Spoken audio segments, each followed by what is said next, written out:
Hello, everyone. Welcome back to the Scream Things podcast, All Things Horror, episode 9.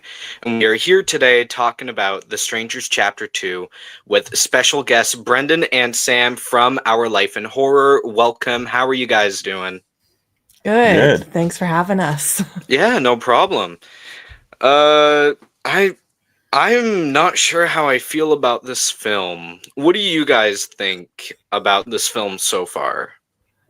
Chapter 2, correct? Yes. Well, we weren't fans of the first chapter. And seeing the reviews come out, the early reviews from the festival drop, Yeah. not looking promising. Yeah. Thing is, I'm a big fan of The Strangers. Like, I have both of the films. I love it. I didn't get the Steelbook for Chapter 1 because honestly, I don't think I'm going to because I didn't like Chapter 1 at all. But based off of Chapter 1 itself, I'm slowly losing hope in what Rennie has in store for us regarding The Strangers. I think they should have just stopped, like, right after the original. Like, in my opinion, I think Pray at Night is a good film. I think it's really good, and it's more the fun side of The Strangers. But what they're doing in Chapter 1, it was like a full-on remake.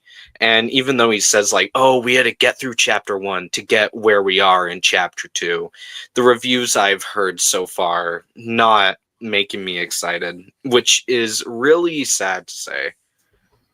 Yeah, I also saw, like, right before they screened the movie, I think it was yesterday or something, or the day before, they, like, were on stage saying that, like, this is where our story starts, and everyone was still super disappointed with it, so I know. it just sucks. Yeah, it does suck. I heard, I was on TikTok a few days ago, a review came up, and this guy was like, I have the bar low. I don't have a bar for it at all. And he somehow still walked out disappointed by the film without having anything, like, he had nothing for the film. He didn't have any hope for it, but he still left disappointed, which says a lot for a film. And Yeah. I don't know how to feel. The reviews about being a full-on chase scene for an hour and like 50 minutes or whatever, that's rough. That's a good idea, though.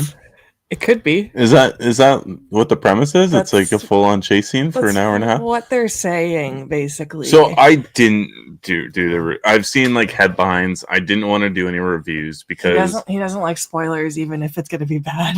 Yeah. Yeah, that makes sense. I did research. You know what? I am still going to go into this movie with no expectations by any means. Like, this is the movie where we decided to pass on this month to go see in theaters. Like, we were like, Yeah. we can do this or we can do The Strangers, and we're like, well, we're gonna skip The Strangers and wait for it to come out to streaming. Yeah, we went and saw him instead. Yeah, so, like, that says a lot about what our thoughts were about the first film.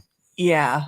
But, like, I still don't want to see spoilers or, you know, the negative reviews, because I still don't want it to impact what I might get out of it. Horror is subjective. Everybody gets something different out of it. Yeah. I actually think that's a really cool premise, having it be a hour and a half chase scene. Yeah. But it has to be well done. Yeah, I heard the story wasn't great. I'm not going to say much, but I just heard the story wasn't great and that it's literally just an entire chase scene. Like, what? Are we going to go out of Venus, Oregon and, like, go venture out into the rest of America?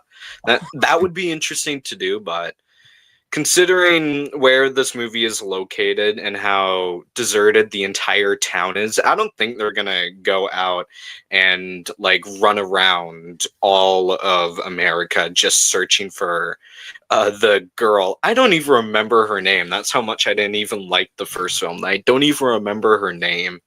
I think it was Maya, only because I just yeah, read it. you're right. It was Yeah. Maya. I totally forgot, if I'm being completely honest. I only remembered because I just read it. And the thing is, I really like Madeline Petch. Like, she's beautiful, and I loved her as Cheryl Blossom in Riverdale.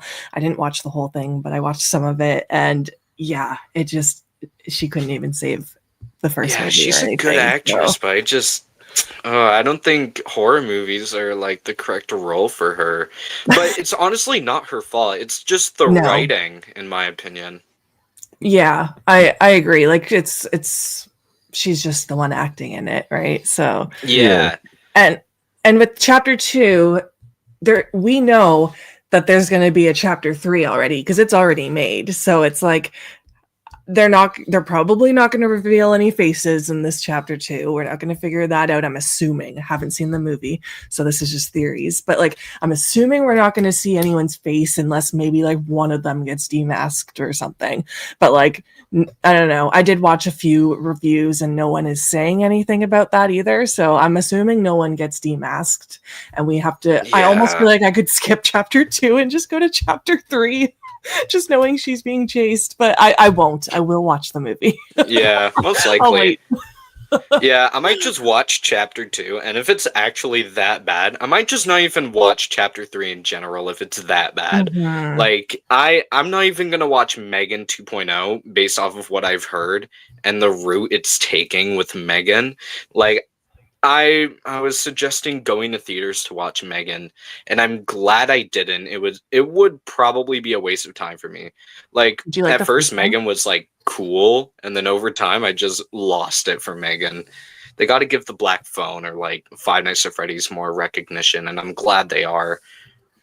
But Yeah. basically the point is like if it's a movie that's that bad or it doesn't look good, then I'll just skip the next sequel or whatever.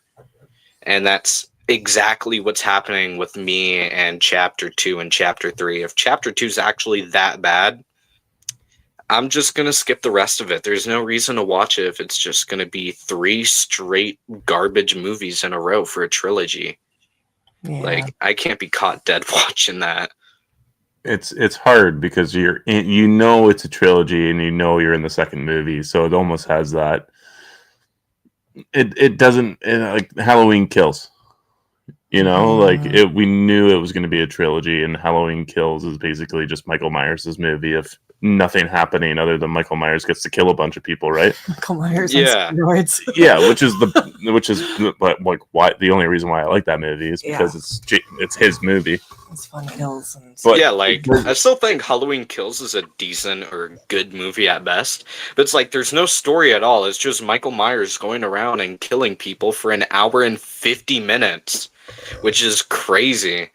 But that aside, Halloween Kills was still pretty decent. Strangers Chapter 1.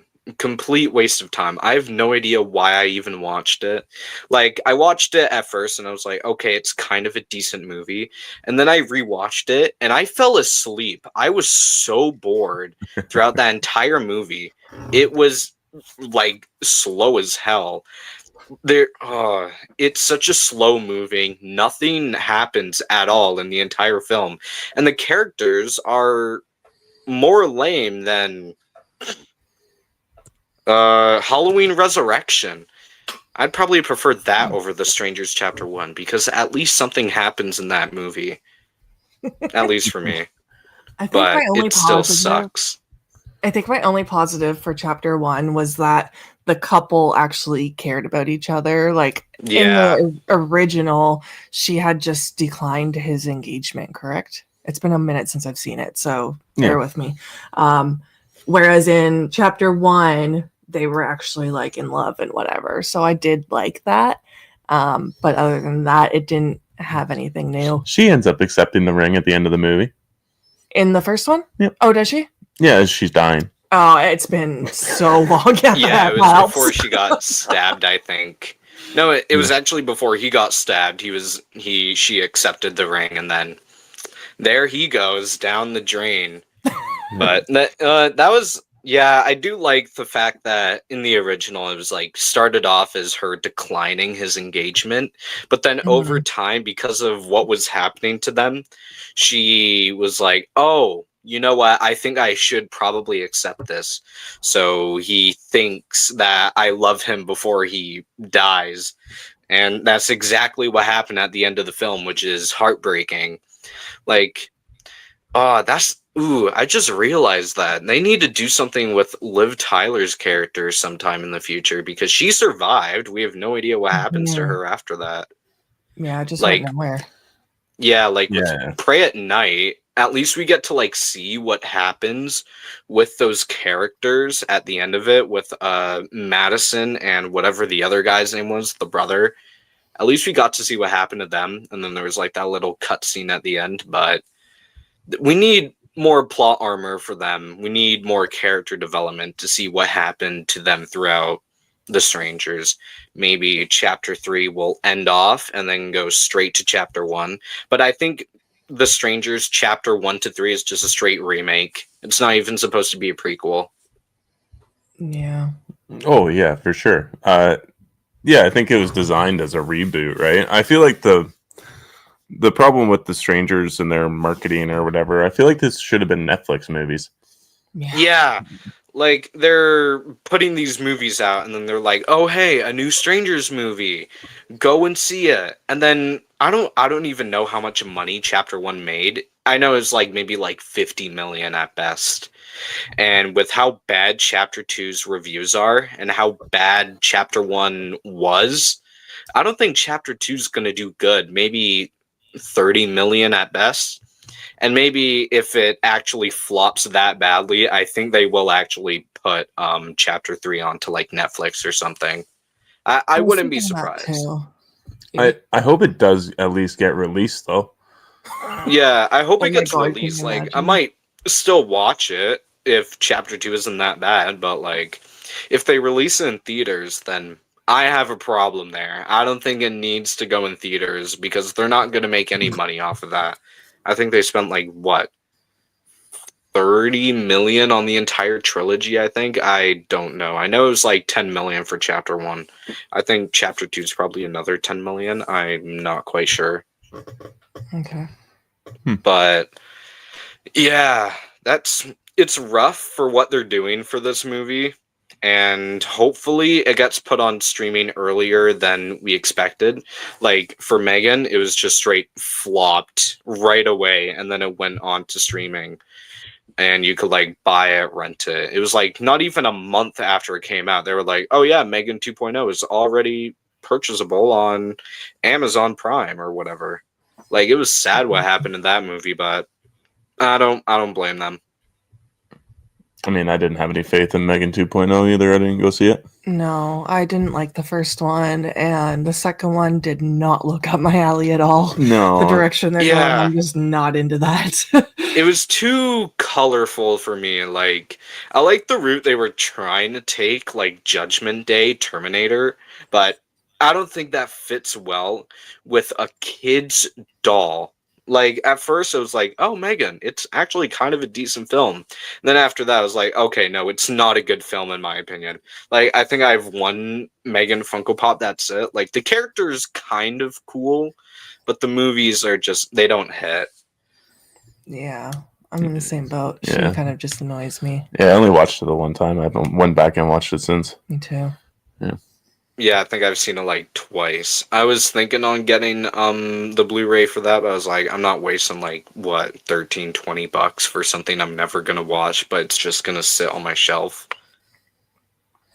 Yeah. Yeah, that's why I didn't buy chapter 1 because it was like, am I ever gonna watch it? No. I already have like I already have The Strangers and Pray at Night on Blu-ray. There's no reason to buy that one when I can just watch the actual good version of chapter 1.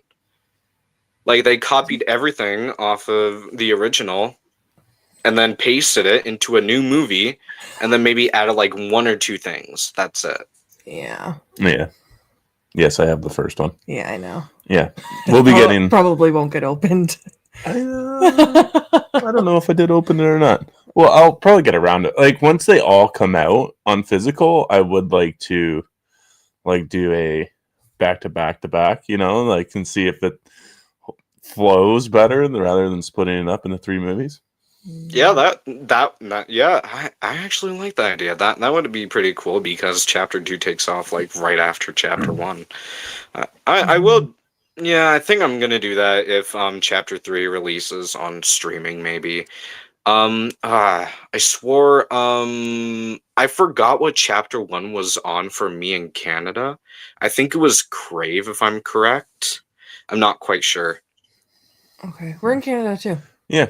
I don't remember though, because I haven't looked it up. Yeah, What I up? think mine was originally on Stars, and now it's on, Crave. I'm not quite sure, though. And, one comment, and we have Allison here. The thing is, chapter 1 needed its own story. Like, bruh, there can be another way where she can end up in a hospital. Yeah, they just straight up took it off of the first film and kind of revamped it into their own liking. But if it wasn't to the fans' likings, they just straight up like copy the original, let the man die, the girl lived. Boom. It should have been its own separate story. And I get where they're coming from trying to say, "Oh yeah, it's going to be different than chapter 1. Chapter 1 is the reason why we're here. This is why chapter 2 and chapter 3 exist." Like I get that, and I like that they're trying to bring the character to life, unlike the original, because Liv Tyler was in it, and just after that, there's no sign of her ever. So I like that they're trying to do that, but I don't know. It's just the way they're doing it. I can't really trust it anymore. Yeah, it seems like they're gonna go into like, I don't know, more backstory of the strangers too. I did hear one of the reviews saying that they do, and it's like they did make a point. I wish I remember who it was I was watching, that the thing that makes the strangers scary is that we don't have a backstory, and they're just kind of these creepers in the dark with masks that come into your house and stuff. And it's like, I don't know. I just don't know. Yeah, I don't think these villains particularly need backgrounds or stories, which unfortunately we do get from like the trailer. They are The ritual. the ritual. They've been doing it for years. Yeah. That's what was scary about the original. They just randomly came and tried to kill you, and the only reason they had was because you were home. That's like the perfect reasoning for it. But now they're just straight up expanding it and making a whole trilogy out of a ritual that didn't even need to happen because of people making sins or whatever and not following God's will or something like that. I forgot what they did, but it was something like that. They keep saying you'll know why Tamara comes home or whatever, but they're really not like genuinely what's the whole point if you marketed the entire trilogy to be like that.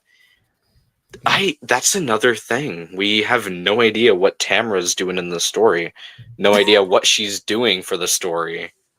No. But we never have, and we've been okay with it. I don't think anybody's ever sat down and been like, I wonder who Tamara is. Yeah. I home? agree, because like that's what was scary about the original. They kept asking about, oh, Tamara, but they never explain it. But now they're just dragging it on into every single film. It's in Pray at Night. It's in chapter 1. So I can see where my friend Allison is coming from, but overall it's just like we don't really need to know why Tamara exists. It's just like keep her in the first film. Boom, that's it. No other reason to bring her back. Yeah, it's Hey, just, maybe say, hey, is Ethan here? Like, bring out different characters. yeah, it would have been better if in Pray at Night they would have used a different name. Just because Yeah, so it's not like overusing the character's name. Yeah. then it's more random too, right? It feels more random. They're just making up a name as soon as like on the spot. Yeah, and now it's like with them dragging it on into chapter 2. Kudos to the trailer. Now it's like everyone's going to be making theorist videos about who Tamara is because they keep mentioning her. And it's like, we honestly don't really need that. Like, making up random names is honestly better because it helps trick the audience to say, like, oh, wait, I think what's happening here is that they're just making up real names to see if, when they go up to the door, see if people are home and then ask them, oh, is Ethan, Tamara, Sophia, Michael, name anybody. Are they home? Like, yeah.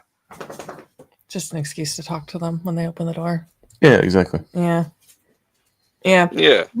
Do we think Richard Brake is going to be a villain? Because he always is. Or is it a fake out having him in there and he's going to be a good guy? He's a red herring for sure. Maybe. He is a red herring. Like, that man is so suspicious, and he's really suspicious. I can't trust that man. Like, he's always, like, creeping up on everybody. It's like, okay, you're really giving off, like, killer vibes. But hey, maybe they Love might go, this. like, a Thanksgiving route. Maybe make multiple people red herrings, make you guess who the killer can be. That's one Mhm. reason why I love Thanksgiving. Yeah, I mean the trailer does that even because they do multiple shots of different people in the trailer. In the diner, everyone looking, giving these looks, Yeah. and all the 4 people in the car, and then they're Yeah, there from the and teaser. stuff. So I think those are red herrings too. yeah, I think so too. The guy Yeah, there's talking so to many him, red yeah. herrings in this franchise, which is kudos to them for doing that. I'll give a lot of them credit for that. I think that's a cool concept. It's just, how is that going to impact the story? Mhm. Like, maybe these red herrings don't make any sense at all. Like, that's what was cool about Thanksgiving. There was multiple different hints to one person being the killer, but then it was actually this guy that was the killer. And so far in, like, chapter 1, they're, like, showing off really suspicious people, not really giving off, like, a reason for them to be a killer. While in, like, Thanksgiving, I forgot his name, but it was the guy that was in Zombies. Disney Zombies, like Zombies 1, 2, 3, and 4, I forgot. But that guy, he had, like, multiple, like, recordings of himself talking to people that were, like, killed or whatever in the Black Market Massacre, or no, Black Friday Massacre. Something like that. But, like, in chapter 1, they never really explain why this person's a red herring. It just makes them look suspicious. However, I will say the mechanic guy from the shop, that guy's, like, my biggest red herring. He is creeping me out. I already forget him. And I know he was in the first one, and I already forget him. Yeah, I know. That's another thing. This movie has so many forgettable characters other than Maya. Yeah. Yeah, It was exactly. also forgettable. Yeah. I mean, she wouldn't have made it in my top final girls of that year. Oh, of the year. Yeah, no. Yeah. I thought you meant, like, in the movie as of characters. I just think it's a forgettable movie overall afterwards, right? It is. So, like, I know. all the characters are forgettable. It is, yeah, definitely. And the amount of money it made at the box office, it's so forgettable. The marketing was just, like, scrolling on TikTok, and then you see ads of it everywhere. They didn't actually do, like, real marketing for the second film so far. The first film actually had some really good marketing.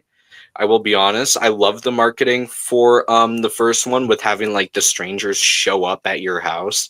That was pretty sick, actually. I do like that. Yeah. I don't remember that. Was it on, like, the doorbells, like the ring? Oh, yeah, on the ring cameras, they would like show up at your house. It was pretty creepy. Okay. Yeah, I vaguely remember that. Yeah, I kind of remember it too. I'm wondering when chapter 3 will drop, and I know we haven't even watched chapter 2 yet, but I'm curious as to how long we gotta wait for answers. Because now that we're talking about it, I'm like, I do kind of want to know who it is, but yeah, I just now want that I think about it. Ooh. Wow, the teaser trailer for chapter 2 came out back in October of 2024, and we're currently here in September, and the movie still isn't out yet. Yeah. And chapter 1 came out in May of 2024, and then because The Strangers got accidentally revealed, they had to reshoot most of the movie, which is why it's coming out this year. So I think possibly, like, early or mid 2026 release. Probably, like, early, not super early 2026. Like, I think March seems like a good date for chapter 3. Yeah. If it doesn't come out in November, it's going to be a huge detriment to this franchise. Yeah. It just needs to be fucking pumped out. It just needs to be over with. Oh, this November. Yeah, I thought you meant the next one. I'm November. like, why? They should absolutely release it like they right away. Yeah, just get it. I think they should. Actually, yeah, I will agree with you on that one. That's actually way better. Like, the reason The reason why I'm gonna agree with you on that is because it keeps the hype for The Strangers up a little bit. Maybe gets more people to go actually see it if they liked Chapter 2. But that I would say that's a good idea. I feel like to bring it out to theaters though, that's gonna be a rough one. But if they do actually bring it out to streaming, I think that's a good idea for it. I feel like if they did release in theaters, it's either November or January. December, that just ain't a time for Chapter 1 or no Chapter 3 to come out. I mean, it's Christmas time. Why would it come out at Christmas time? Maybe if it comes out on like the same day as Five Nights at Freddy's 2, then that would be reasonable. Yeah, it'll probably end up getting a May release or April. Give some time to pass. Yeah, But yeah, I'd say so. I think they should have went with the route that the Fear Street trilogy was originally going to take, where they were going to release a movie for 3 months. So each month they would release another movie to theaters. Yeah, that was a really good route they took for that movie. That was great. The trilogy, that trilogy was perfection. And then Prom Queen, well, it exists, I guess. I was not a fan of it. It was like so boring, and the killers were really, really obvious, except for like actually I'm not gonna say it in case of anyone in the stream or if He you hasn't guys haven't seen it. seen Prom Queen. No, Yeah, I I'm not haven't gonna heard say it. it, but one of the killers was pretty obvious. The rest I don't think weren't that obvious. It's basically like Scream. Yeah, I thought it was just okay. I went in it with really low expectations because I watched it a little later than everyone, and it still didn't really make me that excited. It was I know. fine.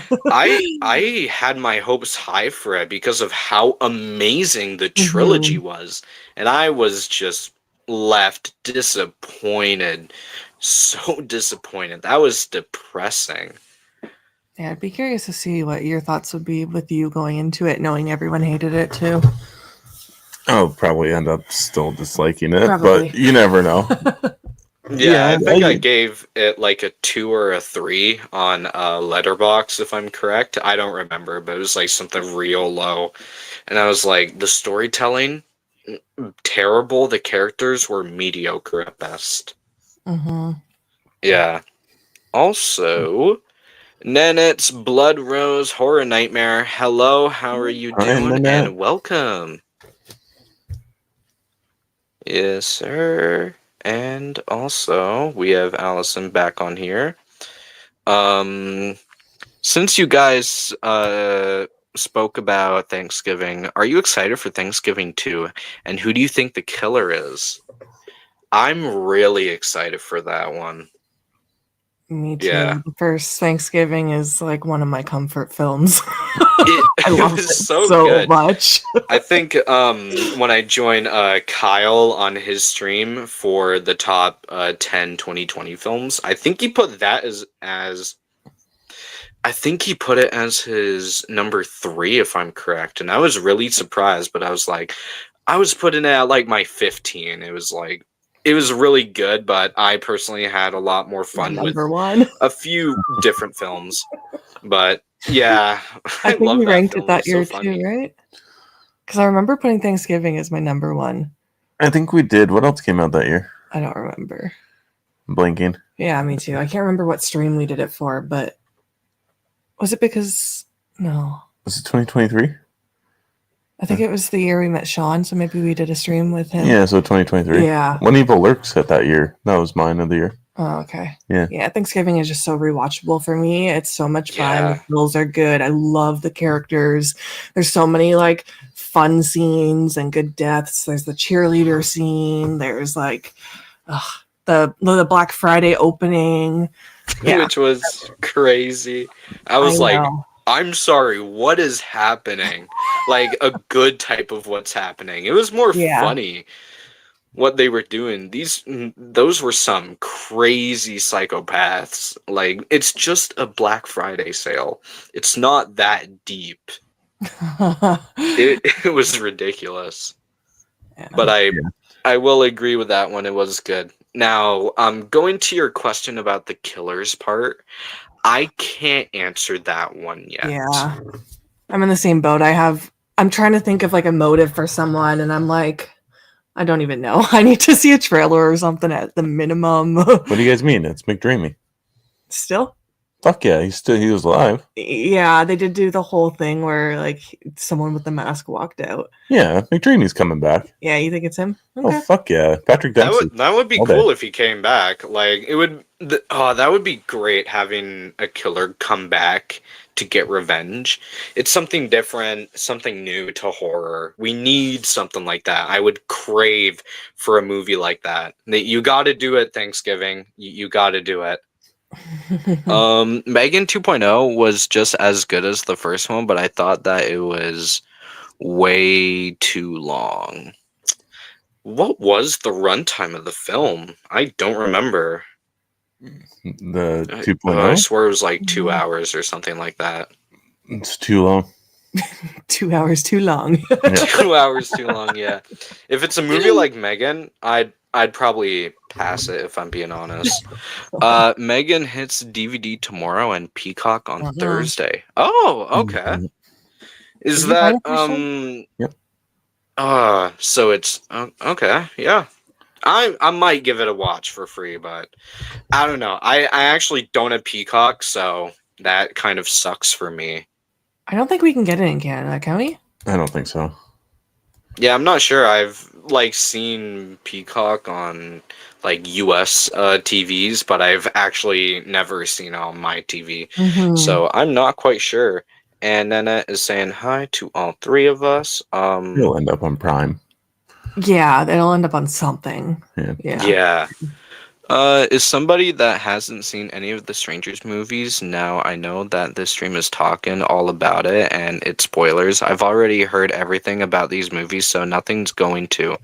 Oh, nothing's gonna shock me. She continued. Yeah, in the next comment. she ran out of yeah, I tends probably to run ran out out of of space.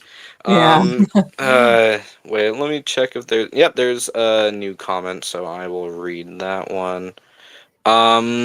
Shock me. Which movies do you think I should watch, or do you think I should watch from the original series and the new one? Original for sure. Yeah, definitely. Yeah, I'd watch say the like the original and Pray at Night. Skip chapter 1. Yeah, Like, definitely. Yeah, I personally, I think Pray at Night is a guilty pleasure of mine. Like, I've heard a lot of people do actually like the film, but this one specifically, I still can't get over that pool scene. It that was like the best. That was like top 5 horror movie scenes for me.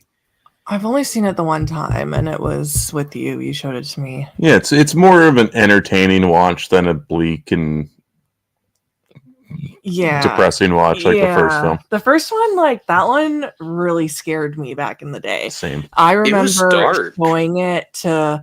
I had a cousins night with all my cousins, and I showed it to all of them, and then we did a Ouija board after. Like, it was the movie to show people, to get people scared. And you would ask anyone, "What's the scariest movie you've seen?" and people would say The Strangers. Like, it was so effective.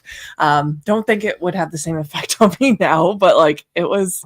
You never know. It might. I'd like to maybe try it one day with all the lights off by myself. Yeah, I want to buy it on 4K. Yeah, I think the only reason it's actually like that scary is because of the tagline based on true events. And what the director actually said it's based on is kind of creepy.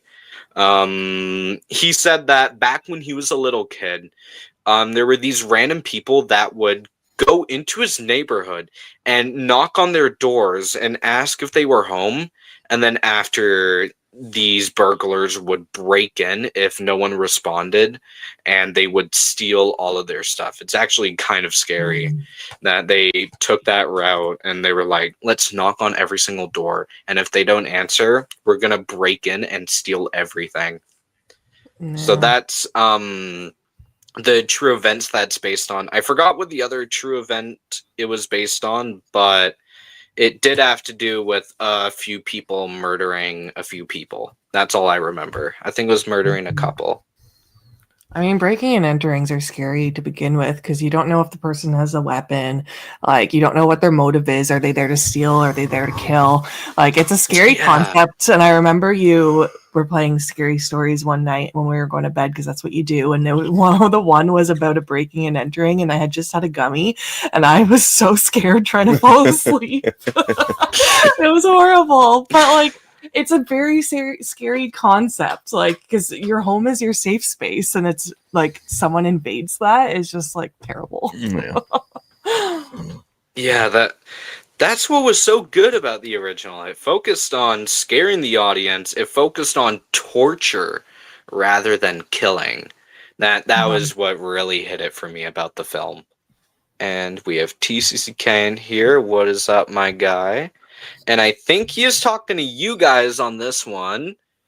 Love your collection. I gotta say, you guys have an amazing collection back there. It's pretty crazy. Yeah, you got some fun stuff too. Yeah, you do too. Yeah, it's I'm only like 15, so it's kind of small, but it will grow eventually. And Eli, what is up, my guy? How are you doing? All right. And we got Eli in here, and then Nanette's talking about TCCK. Oh yeah, you know it. Make sure you guys go subscribe to Our Life in Horror if you guys have not already. Aren't you guys doing a stream tomorrow, I believe, or is it Yeah, I think it's tomorrow, correct? I don't know. Before I went on to here, I got a notification from your guys' channel. I wasn't able to read what it was about, but I did see that you guys are doing a stream, so... This week we've got a few. Tomorrow is actually our off day. Wednesday we're gonna do Bride of Frankenstein. Thursday is our Thursday's our snack stream where we have some USA friends coming on, and they're gonna bring snacks on that we don't have in Canada, and we're gonna grab snacks they don't have in the States, and we're gonna show them off and probably play some horror games in between. And then we're doing Lost Boys Sunday night with Dylan DeGrav from TikTok. Nice. Yeah. I'm excited for that. Well, I gotta admit that actually does sound like a lot of fun. So if you guys are interested in that, go subscribe to them and be there on those days, and then you will be able to see them live. And then TCCK and Allison are talking back and forth. Nanette's talking back and forth. And thank you for the link. Mods, pin this comment. Please and thank you. If you guys are interested, there is the link to Our Life in Horror. So, yeah. And, oh, wow, we have a lot of comments coming in. Jeez, I can't read all of that, but, yeah, that's a lot of comments, I gotta say. Jeez. It's really hard to keep track of all of it on StreamYard specifically. Because, like, I'm on a phone, so it's like I can only see, like, one comment at a time. Oh. Yeah, we're on a laptop, so it's pretty easy functioning here. Yeah, it's hard. I do have a laptop. It's just, it's going to take a lot to set up. That's the thing about me. I'm more used to doing everything on phone, editing, all of it on phone. So it's, like, really hard to do everything on a laptop. But if I can, I'll try to set up my laptop, and maybe I'll be able to do StreamYard streams on there. But yeah. That's impressive. I honestly hate doing stuff on my phone. Like, I'll do this basic stuff like Instagram and stuff. We're old. We're old. TikTok is a nightmare. He's got a mini computer. We are used to real computers. I know. Yeah, I got like the miniature computer. We're not that old. We're double his age. Yeah, we are. We're old. And that's not a problem at all. Sometimes people are used to different things. I actually don't even know what type of laptop I have. I think it's an Acer, if I'm correct. Yeah. Okay. I think that's what we got. have too, yeah. Oh, dang. Yeah. Oh, what? Ooh, what is up next for the topics about Chapter 2? What do you guys want to talk about Chapter 2? I don't know. I wanted to talk about predicting the killers, which we kind of did already. I don't know. You got anything? It's hard when we haven't seen the movie yet, obviously, right? Yeah. And I've Yeah, been this avoiding. is like final thoughts before the movie comes out and stuff. Yeah. Yeah, I gotta admit, I might not even watch it, honestly. Like, I'm Oh saying to my no. dad, hey, it's a bad movie, we should still go watch it. But it's like, money is kind of tight where I'm at. Like, I already spent, like, a lot of money at a convention, so I can't pay to go take my dad to a movie already. And what, like, movies in Canada are, like, crazy expensive right now, especially in Vancouver. It's like, what? $20 for a large popcorn and a drink, and then it's like $20 for the movie on itself, so then it's like $80 for two people to go to the movies. It's like Sure is. crazy. It's expensive to be just a horror fan. Like Even just I a know. movie. a movie fan, yeah, but like I'm talking like you said, the conventions, the you want to hit up all the new movies. I guess that's because like we're YouTubers too, so we want to hit up like we never went to this many movies before we were YouTubing. We And would then, go to a few. yeah, but not try and hit up all of them. Yes. And yeah, like you said, you want the popcorn, you want the drink. I want the M&Ms. Yeah, there's usually It's- special it's combos, tough. and it's like what, $22. But I don't even eat the candy, so I'll just buy the large popcorn and the drink. I won't even get the combo. It's like $2 cheaper, so hey, at least I'm saving that. Better We for get me. our we get the M&Ms at Walmart sometimes. Oh, It's a yeah. bigger bag. It's Bigger Oh, cheaper. bag yeah. and it's cheaper. I used to like, no, actually I think it was my friend's mom when we used to, I think we watched like the Minecraft movie and Until Dawn. That one we just straight up just snuck in some candy for that one, and then just bought the popcorn, the drinks we already had. Oh, What theater chain do you go to? Because we're all in Canada. So. Cineplex. Okay. Okay. We go to Landmark. Yeah. Yeah, I went to Landmark earlier this year for Hard Eyes, and I'm like, wow, these chairs are way better than the chairs at my Cineplex. It's just straight, just normal chairs, Oh, like just regular pull down chairs. It's yeah. kind of depressing, still comfortable, but I'd honestly get a change for that. Do Landmark probably. I know that the only thing that like pisses me off about Landmark is just the railings kind of get in the way of watching the movie. That's the only thing for me. But other than that, I think Landmark is actually better than Cineplex. It's just Landmark's like what, a 30-minute drive for me, while Cineplex is a 6-minute drive. Yeah. Hey, we make that 45-minute drive every time 45 there's to a movie. 50 minutes because I Honestly, cannot. yeah, if it's for a better theater, I might even do that. But I think if I'm correct, I think Landmark was more expensive actually because of the chairs as well. Like it's not just regular chairs. But I do get what Cineplex tries to do with having a bigger crowd for it. So it's like more chairs, worse chairs, but you get a bigger crowd for the movie theater. So it's like always filled with people. It's crazy. Yeah, a big crowd is fun. Yeah, it can be fun, or it can be the opposite. It depends. Yeah, Yeah. depends on the crowd. Yeah, Our depending theater- on the movie you're seeing, the crowd's just gonna go wild. I did like the crowd for the FNAF movie. That was really fun. Everyone was screaming at that one. The Minecraft movie was honestly like it was a lot. Terrifier 3 had no crowd at all. I think I was like the only one there, and then there was like a couple like beside me. They were all like looking away, and I'm just like, I don't know. How am I weird for actually liking the gore that's going on in this movie? Am I weird for that? Like just looking around at everyone, no one is clapping, no one is just like enjoying it. They're just like, "Oh god, this movie is disgusting." But that's Terrifier. It's probably my top 5 favorite franchises actually.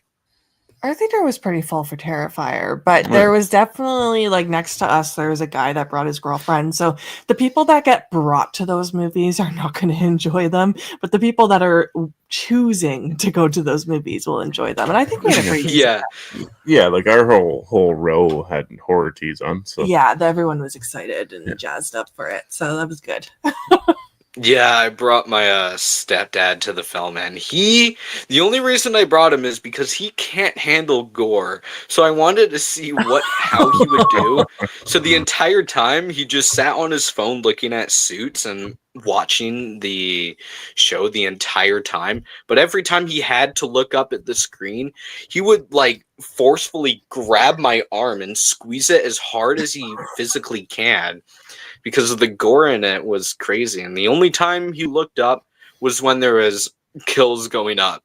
I think the time he looked up was when Art the Clown was like pulling off the guy's head and like ripping off his skin, and the freeze kill at the whole bar scene in general and the shower scene. Those were like the only times he looked up, and I'm like, oh, you're looking up at the screen at the worst times possible. Feel bad. Yeah, we had when we went to was it Weapons, where the guy next to Weapons. you Oh my god. literally jumped out of his seat at one Yeah. point. It was so funny. Literally He a was foot. so scared. Yeah, he was. I need to can see tell he's- Weapons. He's not a Sadly, I horror haven't fan. seen Weapons yet. I think I've only watched Oh, like it's good. one movie this entire summer, and it was Superman. That was it. Okay. Did you watch that? No, I haven't gotten around to it. I think it releases at the end of this month, though, Okay. or the beginning of next month. I can't remember. Okay. But yeah, Yeah, I'd recommend, if you can, I would say watch it. It's like it's the more comic book accurate Superman. Both David and Nicholas, they portray their characters like amazing. Lex Luthor is actually a guy I hate, and that's a good thing. The way I'm saying it, it's a good thing because that means that the actor is doing a really good job at making you hate the character. And that's what I liked about Superman. Like Nicholas Holt, I think his name was. He did a really good job at making you hate him, and that's a good thing in my opinion. yeah. I see. I like. I was actually talking to a buddy about it today because he wants me to come on his channel and do a review of Marvel or DC movies. Do you have a buddy that has a superhero channel? No, it's Sean. Oh, I thought you meant like a buddy at work. I'm like, you got a YouTuber at work? No, it's Sean. I'm like, are you thinking about going back and like starting from like the original Superman movies? And he's like, yeah, I think that's kind of my plan. And I'm like, well, I don't think I'm really interested in watching those. So I I was like, once you get the Michael Keaton's Batman, for sure, I'll jump in. But like, I like Man of Steel. I like the kind of broody Superman. I don't know. It's weird. Do you have where you like watch have certain movies on and you like have to finish them? If it's like Yeah. on TV and you jump in and it's like, fuck, now I'm locked into this movie for the next hour and a half Exactly. or 2 hours. That's happened to me way too many times. Man of Steel is one of those movies, and so is the Star Trek remake. Like, I don't know what it is, but as soon as they start, I'm locked in. I won't shut them off. I'll stay up all night to finish it. It's just the way I for some reason those movies are built in my brain. I'm the opposite. I'm the queen of watching half a movie and going to sleep. I've done that way too many times. I swear. The only film I'll actually use to just play in the background is I Know What You Did Last Summer. That's like my go-to film if I just need something to play in the background. I Know What You Did Last Summer is like perfect for me for that. Terrifier 3 is another good one, but then I'll actually just get distracted and actually watch it because it's Terrifier 3. That's actually my favorite film of the decade so far. When I first watched it, I was like, oh my god, that was like not what I was expecting. It was crazy. I love Terrifier 3. Yeah, me too. I was actually wearing my Terrifier Christmas shirt yesterday. Oh, were you? Yeah. Yeah, it was so good. I also love Christmas. Like, I love Christmas. Yeah, Give I me love any Christmas Christmas too, horror but- movie. I gotta admit, I love Christmas too, but Halloween, I think it's just a custom for me to become a Halloween guy. I think I'm just supposed to be a Halloween guy. Yeah. But if I'm a Christmas guy, then you know I'm putting on Black Christmas on Christmas Day. Or Silent Night, Deadly Night Part 2 specifically. Oh, that We haven't seen that one yet. yeah, we were gonna watching watch it. that this year. Yeah. Are you excited for the remake? Oh, I'm overwhelmingly excited for it. This is a really hot take for me, but I absolutely adore Halloween Ends, and I think it's my favorite sequel, and it has a lot of meaning to me because that film specifically let me meet a few friends, and those friends allowed me to branch out and make this channel and start the Okay. podcast and stuff, get all of this behind me, and really Halloween Ends is the reason that I got introduced to them. So Halloween Ends has like a really special place for me. And the character Corey Cunningham, magnificent. I love oh, I can't even talk about him. He's amazing. Rowan Campbell as an actor is just I hope I can meet him someday. So having him play as Ricky Chapman is gonna be amazing. I'm Yeah. super excited for that. It just premiered as well at that festival, and it's getting some good reviews. Yeah. So Oh, that's good. fingers crossed. Yeah. Yeah, I'm glad I'm excited. glad it's getting good reviews because I also love Bloody Disgusting. Well, obviously Terrifier 3, and they're also doing a Return to Silent Hill, which I'm doing an episode on, but I don't know how I feel about that movie yet. As a really big Silent Hill 2 fan, I'm kind of worried about it, but it still looks decent. Oh, I haven't seen those movies in a long time. Yeah, I watched Silent Hill when I was very young at my friend's house, and I have not watched it since. So I couldn't even tell you what happens in the movie. I need to rewatch it. Yeah, I almost put it on today because I was Oh, wow. I was scrolling on the TV and that popped up, and I was like, "Is today the day I rewatch it?" And then you thought of me, and you're like, I shouldn't do that. No, I put on Haunting a Hill House, and then you walked in the door. Hill House is nice. I actually didn't rewatch Silent Hill like 2 weeks ago, and then I was like, okay, this movie doesn't make any sense after rewatching it. It makes no sense because there's so many like plot points in the movie that shouldn't even be there because they belong to different Silent Hill games. So I ended up making a video on that, a whole video just on why it doesn't make any sense.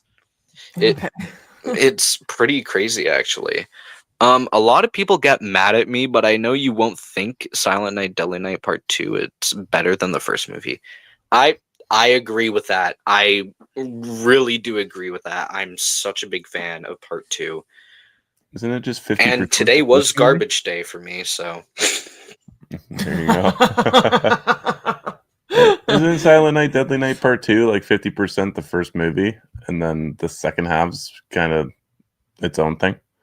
Yeah, I haven't seen it, but that's all I know is garbage day, really. Yeah, like that. You're actually right about that. The first half of the movie is just like what happened to Ricky Chapman and stuff, and it was just like an entire dialogue of the first film, and then the entire like rest of the movie after like I think the last like quarter of the movie is actually about Billy Chapman.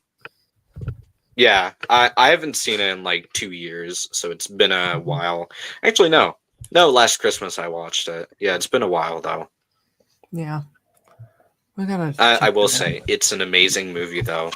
It's probably actually it's not my favorite Christmas movie, Terrifier 3, but it's probably my second favorite. Black Christmas is a little bit overrated for me, but I still enjoy it. I think it's like a good 7 out of 10, not like a 9 out of 10. Which Black Christmas you talking? 74. I've actually only seen 74 and the remake or the reboot that came out in 2018. And oh, you haven't seen Black Xmas? No, I've only seen the original and the reboot from 2018, which I'm not going to talk about. No, that one sucks. Yeah, that one sucks. But Black Xmas is like is my good. favorite. I love it. Mm-hmm. That's the one. I might actually give it a watch for Christmas then. Yeah, let us know. I should start a whole Christmas marathon. Start off with every Silent Night, Deadly Night, Terrifier 3, and then go on into Black Christmas and whatever Christmas movies I can think of. Yeah. Better Watch Out. That was a good one, actually. I did like that one. Oh, Yeah, that's a good one. yeah, I made my parents watch that on Christmas Day and totally forgot about like the implied essay part. And I was like, "Ooh, Merry Christmas, guys!" Yeah. That movie is really good. Yeah, it's a lot of fun. Yeah, I remember I was watching Black Christmas 2018, and it was like PG-13, so it was like I think 2017. No, what am I saying? It was 2018 when I watched it. I think it was like not in theaters. I think it was like as soon as it came on streaming. It was either 2019 or 2018 I watched it. And then I remember my grandma walked into the room while me and my mom were watching it, and it just happened to be the part where one of the girls was dressed up in that Santa Claus thirst trap, and my grandma's like, "What are you watching? Are you sure this is even appropriate for your age?" Then my mom's like, "No, it's PG-13." That there are some great moments, but man, I still, after rewatching 2018, I despise it.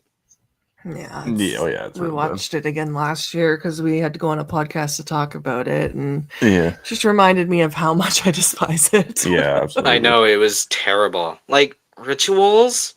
What? Yeah, it literally It has is nothing to do. not Black Christmas. Yeah. It is just not. It should not be called Black Christmas. It was a disgrace to the original movie. It was like Yeah. took what the original was, and they were like, "Nah, let's just make a totally different film." Like, I get it, it's a reboot, but nah, we're not gonna like take any inspiration from the first film. We're just gonna make our own movie, but this time make everyone hate it. Like, it was ridiculous. I can't with that movie. There's not even a Billy in it. No, there's what, one phone call? Yeah. Yeah, no. Yeah, definitely check out Black Xmas. I want to know what you think of it if you get to it. Yeah, Black Xmas is the remake to go to if you're Mhm. going the Black Christmas route. Yeah, I will probably have to add it to my Christmas list then. I already have a few Christmas movies on there, but I will add that one on there. I think I added another Santa movie on there. I forgot what it was. It was a Santa horror movie, Silent Night something. It wasn't Deadly Night. Silent Night, Bloody Night. Bloody Night from the Yeah, 70s? yeah, it was Bloody Night. Yep, I totally forgot that movie existed. If I'm being completely honest, I only think Yeah, I haven't of the seen it. originals. Neither. Have you seen the movie Anna and the Apocalypse? And if you have, what do you think of it? I have not seen it, so I cannot answer that question, unfortunately. We are doing a stream on it during Christmas this year. Yeah, I've never seen it. Me neither. Oh dang, that sounds fun. I'm oh, there's so many movies I need to watch. That's the thing. Like I have so many cruel reviews I'm gonna do, but it's like, do I ever get around to them? No, I have to do podcast episodes every 2 weeks on a Monday, and then I have gaming stream. So week 1 is gaming streams. Week 2 is podcast episodes every 2 to 4 weeks on a Monday. Horror Talk Tuesday every 2 weeks on a Tuesday. And now I'm doing watch parties every 2 weeks on a Saturday. And then video on Wednesday, video on Friday, I think. I forgot. There's a lot. So I can't get around to watching movies. But hopefully in the morning tomorrow. No, in the morning on Wednesday and Thursday, I'll probably be able to give it a watch. Nice. Yeah, we No, run wait. into the same problem. I know. Life of a content creator. Yeah. It's a lot. Like I enjoy it, but it's definitely like time consuming, which is Yeah. unfortunate.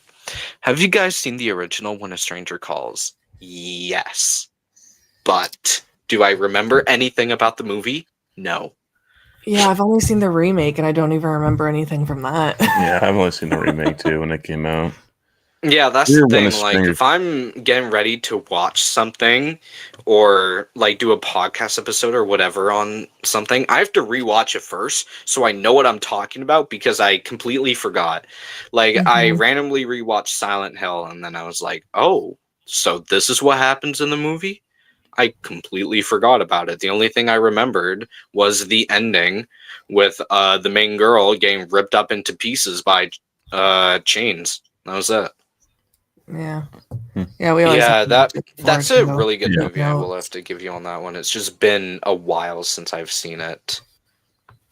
And then we have King Matthew, new subscriber to the channel. How are you doing tonight? I am doing good. Hey. What about you? Welcome. I love when a stranger calls the original Horror of Terror. Wait. Oh, I see you're talking to Allison. Okay. Yeah, I do love that movie. It's just been a while since I've seen it. I got admit, out of like all like the home invasion films though, I still do think The Strangers is my favorite. Oh, it's just the way it's set up and everything about it. It's not a perfect movie, but it's close to it. Have you seen The Collector? Yes, I've seen like the first like hour of it. I didn't get to watch the like second, third half of it, but that was like way back when it was I think it was streaming on Netflix at the time, if I'm correct. I don't remember. This was like 2020. I remember 2020 because it was quarantine. I went on a grind for watching horror films, and The Collector was one of it, but it was a late night one. So I watched the first hour of it, and then I was just like, okay, I was too tired at that point. So I went to bed, and I just haven't watched it since, which is quite unfortunate. And I don't think it's on any other streaming service at the moment that I have. I don't know. I don't know if it is either. Yeah, that's an interesting home invasion one because the guy's going in to steal something, right? Yeah, he's going in to And then steal someone jeweler. else already broke in and booby trapped the whole house. Yeah. Yeah, I know. It's pretty intense to watch. That guy looked freaking creepy. That was like that guy's mask was like, oh, dude, a lot scarier than Actually, no, Man in the Mask from The Strangers is scarier in my opinion. I'm doing good myself. I just finished watching Scarface. Ooh, it's been a while since I've seen that one. I'll be honest about that. I don't know what that is. You don't know what Scarface is? No. Like even just from like pulp culture, media, nothing? Say hello to my little friend? Oh, I know that line. I know a few people I know just I know remember him, him from being mentioned in Guardians of the Galaxy. Oh. That's literally all a few people that I know remember him from. Not from the movie, from a name in Guardians of the Galaxy. I think it was the first one, if I'm correct. Oh, Yeah, yeah, I know what you're talking about, yeah. No, Scarface is like Al Pacino back in the day, and he becomes a cocaine crime lord, like works his way up from the bottom, and then you see him lose it all. Oh. Not for me. It's a good movie. It was a pretty decent film, actually. He said it was all right, so that's interesting. Allison is on. If you guys have a favorite horror film that is very eerie, what would it be? Exorcist. Thing is, I would say Silent Hill, but I don't think the film is that great. I think it's good. That's it. Ooh, that's a really tough question, actually. It's the first movie that comes to mind. That's what I think. I say The Exorcist every time. At the moment. That's a good one. Kind of cheap to go that way, but like The Exorcist is like the perfect horror film. I gotta admit, Smile 2 was like creepy as hell. Ooh. Oh, we just watched a movie that was really creepy, Terrified. Oh, Terrified is really good. Yeah. Yeah. Wait, no, I'm gonna have to go with Hell House LLC. That was. Oh. I hate the clown from that one. I can't. It is creepy, yeah. That's like one of the movies that will actually like genuinely scare me. I don't know if y'all will be able to get it. Kid Shower and Cat on Ivan. Like that. Oh, it's on Amazon Prime? Oh, dang. Okay. Oh. Well, thank you for that. I might actually give it a watch after this stream. Or I'll save it for a watch party, although I'm doing Terrifier 3 this Saturday. Nice. Yeah, I might actually have to give ooh. King Matthew is talking about Devil's Rejects being another eerie film. I like Devil's Rejects.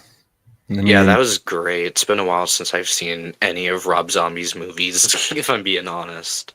I think I I call think that the movie last one I gross. watched was probably House of a Thousand Corpses. Halloween, I haven't seen in like years. Halloween 2, I've seen it once, and I haven't seen it again. Oh, that's my favorite. This is just me, but I can't stand Halloween 2. It's just they wasted my man. I feel you. Although I gotta fucking admit, white horse. the hospital scene from Halloween 2, the entire sequence there, that should have been the entire film for me. That was excellent. Thinking of a Rob Zombie film that's eerie, though, I would say Lords of Salem. Oh, that's a good It's call. very dark and moody, and Good score. yeah, Yeah, creepy music and imagery. I do like the score on that one. Yeah. Ooh, The Shining's.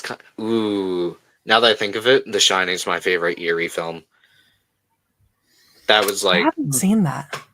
really like the original Shining from I know that's 80? always the one that shocks people. Yeah, I haven't seen it.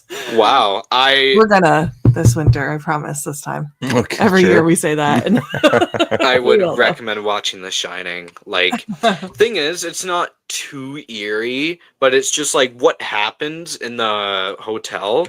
There's a lot of creepy stuff, and it's more the character development that makes it eerie. Okay. Yeah, I'm down. Mm. It's about time to rip off the Band-Aid. Yeah, I want to see because Yeah, it's such a great movie. I'll be honest about that. Nanette is saying the movie that comes to mind for me that is eerie is The Wretched. Ooh.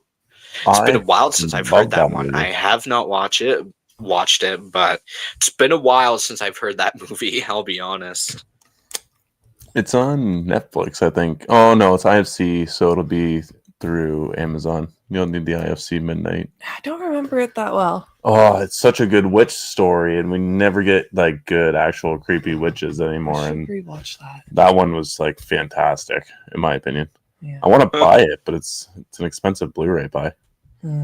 Yeah, there's so many expensive Blu-rays now. Like, I swear Scream 2 like went up like crazy for some reason. I was at my local like VHS store, video game store, movie store in general. I think they were selling it for like $30 for Scream 2, and I was like, wow, really? Scream 2? That's interesting.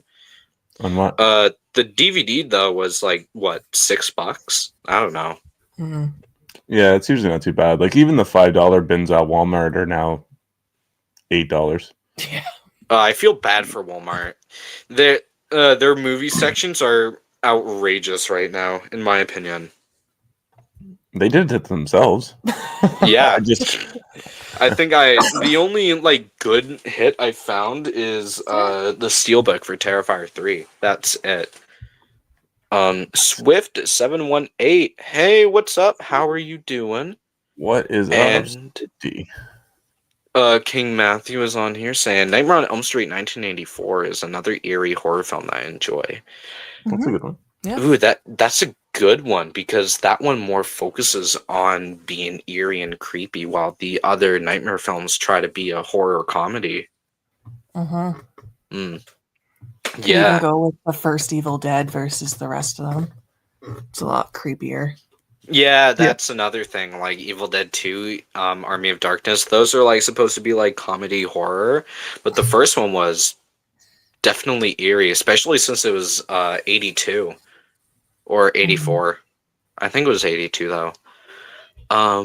Guys, what is your top 3 films on Letterboxd? No, the first Evil Dead. Oh yeah. probably. What is our top Scott 3? Pilgrim versus the World, Scream, and Perks of Being a Wallflower. Asking for the top 3 is random because you can have a top 4 on Letterboxd. I know. Mine I is- think my top 4 one was oh no, I don't remember it. I don't remember my top 4. I just remember my top 3. So, Allison, you asked me the right question, Yeah. but you gotta ask Sam and Brendan the right question. What's the top 4? For me, I only remember my top 3. I haven't used a letterbox in a while. I've got Evil Dead 2013, Night of the Demons original, Friday the Ooh. 13th, 2009, and Piranha 3D. And mine can switch up based on my mood. Sometimes TCM 03 or the beginning is in there. Sometimes there's a rom-com in there. It just changes on my mood, but these are pretty solid 4 for me. That is a good one. Evil Dead 2013 needs a lot more recognition from what I've been seeing. Like, I know quite a few people that like the 2013 one, but they never actually say like, "Oh, it's in my top 4 letterbox." Having it in your top 4 is a big one, especially for the Evil Dead franchise. I've seen the steelbook for that one a few times. I've been contemplating on picking it up or not, and it was only like $13 as well. That's why I go to this VHS store. I think I bought The Strangers for $5 and this one for like $7. It was Right. they sold a lot of good stuff. I get most of my movies there. All of my VHSs except for Hellraiser 3 are from the VHS store. All my PS3 games are from there. It's a good store and good prices as well. You just grabbed the 2013 steelbook, didn't you? Yeah, I have 2 steelbooks. Oh, 2013. Yeah, I thought so. And then there's a steelbook releasing next month as well. Yeah. yeah, they're releasing a lot of steelbooks. The Halloween 1978 one just came out. Screen Factory version of it. It looks pretty good, but I know a lot of people are saying the collector's edition from like 2022 are the best versions of 78, if I'm correct. I don't think it matters. I mean, I'm holding on to the 15 disc like collector's set from Scream Factory. Oh yeah. I only have one. I only have the first Halloween movie upgraded to 4K. I don't have any of the other ones. I'm not a big Halloween fan. I love the Halloween franchise. I wouldn't say it's my favorite, but Scream is my favorite for me. And we have a lot of comments coming in on here. Yeah. What's y'all's thoughts on Kirby supposedly coming back in Scream 7? I think she's going to be the legacy death in Scream 7. You guys can go first on this one because I'm always answering it first. If they actually kill her in like a really cool way, I'd be fine with it. But in the last movie, she didn't do anything for me. And I was excited for her to come back. Like, I was excited for her to be in that last movie. And after the movie, I was like, why? She was in there for like, what, 10 minutes? That's it. Yeah. It was the same with Gale, though. Kill Gale off. Give Kirby more action. Yeah, I think Gale needs to go, too. Sorry to anyone. Yeah, she needs to get killed, in my opinion. Adds more to the story. Scream is way too afraid of killing off legacy characters. Same with Stranger Things. But, yeah, that's an interesting one. I don't know if I'm excited for that, but if she is the legacy death, I would love to see it where a group of people are running away from Ghostface or something, and then they all get into a room thinking they're fine, and then the camera turns over to one of the survivors and they're bleeding to death and everyone's like all happy, and then they look over and see that someone's dying and it's like Kirby. That would be a really interesting way to go out because it would be shocking. Like, they don't show it on screen that she got stabbed. They just show that she's like really hurt and it's like, what? She's actually like dying? Like, I would love to see that happen. That's just me though. Okay. And hey, Gene. well, hello. How are you doing? And welcome to the stream. Hope you're having a fantastic day, and thank you for joining on. And we have Allison talking about who would be your favorite director. You guys can go first on this one again. I'm really bad with like following a whole set of directors' movies. You know what? I always end up just saying Marcus Nispel, even though he's only given me two of my favorite movies. I wish he did more, but Friday the 13th, 2009 and TCM03 are two of my favorite remakes. So I'm going to say Marcus Nispel, even though I wish there was more of him. Yeah, that's a good pick. That's a good pick. I feel bad for Jason. But that's a good pick. I love TCM remake. The Friday the Yeah. 13th reboot I wasn't too fond of. Oh. But I do gotta admit, TCM 2003 was great. What What about you? Ooh, Sam Raimi, probably for me. Yeah. Evil Dead Sam franchise. Raimi, yes. Spider-Man trilogy. That's Like Fede Alvarez. that's probably top three with me, along with Kubrick and Craven. Or I might actually even slide Tim Burton in there. Nice. Yeah, that's a good question. I like how this more turned into a Q&A, and I'm not mad about that. We talked like what 30 40 minutes on The Strangers. Bad movie anyways, no need to give it the spotlight. As much as you can without actually seeing the movie yet, I guess. Yeah. Yeah. I think that Gale will be the legacy kill in Scream 7. Get me wrong, that may kill off Kirby as well, but I do think that Gale will be on the chopping block. Good. Yeah. I think I'll be disappointed if she's not. Yeah. I'd be disappointed. Like, she's like survived so many times, but they keep bringing her back, and at this point, she's an annoying character. I can't stand her anymore. Another theory of mine is Kirby will have a small role at the end of the film, like Carla in the new I Know What You Did Last Summer. Maybe Sydney goes to Kirby after Gale dies. Ooh, that would be interesting. Maybe. I could accept that. I would say that if she wasn't a prominent part in the last film. Yeah.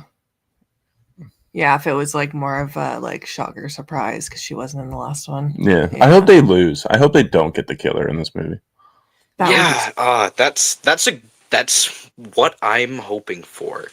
That's why I think Scream 4 is actually my favorite sequel, because it almost happened. Mm-hmm. That's why I put it so high up on my list, because Jill is probably top 5 killers for me, mainly because of the fact she's the only killer to make it past the final act. Mm-hmm. I like that one too. It's been a while since I've seen it. Ooh, that's a really good question. Since Stephen King had his B-Day yesterday, September 21st, what is your favorite book of his and movie adaptation? Well, I think Allison might already know this one for me. It's not It, but it's The Shining. Okay.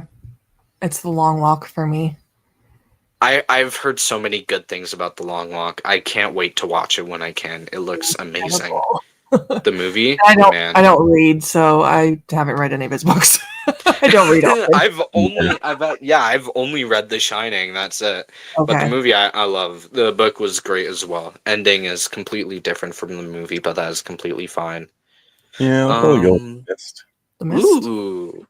I'm going to go with, for my favorite director, Mick Garris. That's a good pick, actually. There's so many directors that I just don't even pay attention to the directors. Sometimes I will. Like Rennie Harlan, I think his name is, for The Strangers. I totally forgot. That exactly what I mean. I can't keep track of directors. Yeah. Like if I could name like directors on the spot, Wes Craven, Tim Burton, Stanley Kubrick, the Russo brothers, John Carpenter,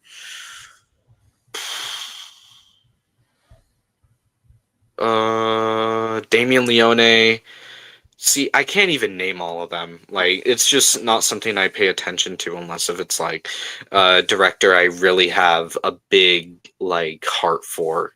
Damien Leone is one of them, but that took me a long time to say his name. I was the same way growing up. I didn't know any director names until we started podcasting, Yeah. because then I started learning them all, and now I know a bunch. But yeah, before doing podcasting and YouTube, I could maybe name a director. I actually don't know if I could. If I could have. You probably could. Yeah. I still can't really name a bunch of them, but it's like it's not really our fault. It's more just the movies like not giving the directors that much credit. That's the thing. Like so many movies, horror movies nowadays, they don't give the directors that much credit. Like Strangers Chapter 1, for example. Is the director mentioned at all throughout marketing? No. Not a single time. Maybe once. Yeah, I think it But, depends if yeah. you're paying attention to horror news and stuff. It wasn't in the first movie? Like the first movie's trailers? No, I don't think so.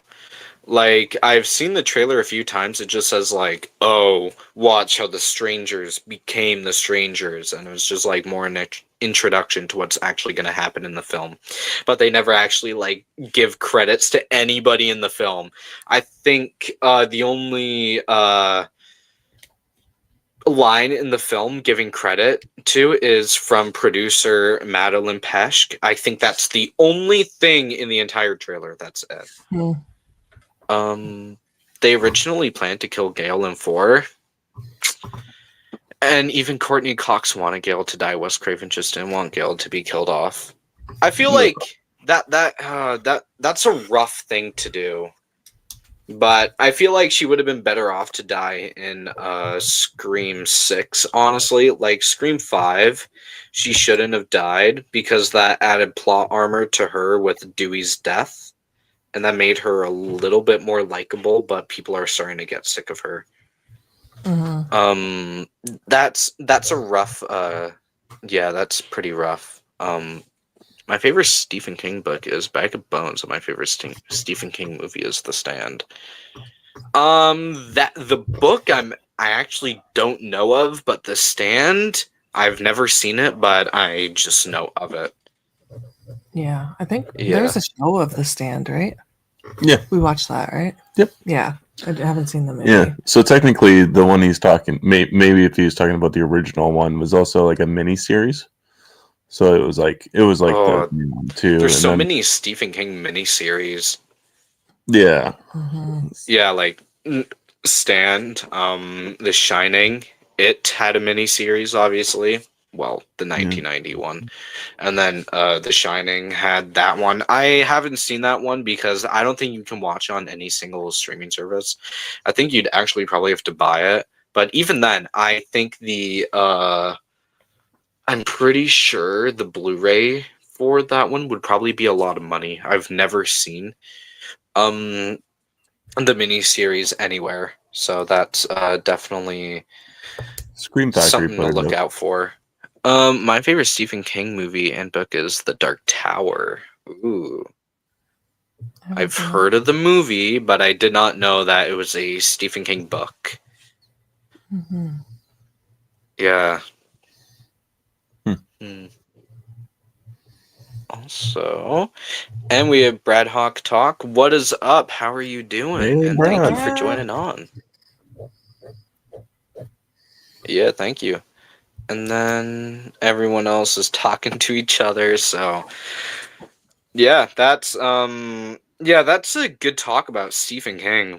I've actually never really talked about Stephen King much on this channel, really, if it's anything Shining related only, because I'm a big Shining fan. That was a good thank you for bringing that up. Allison, I think, brought it up, so that's a good conversation to go off with. Stephen King's a great director, and if you guys want to end, is there anything else you want to talk about, if it's anything movie related or just strangers related in general?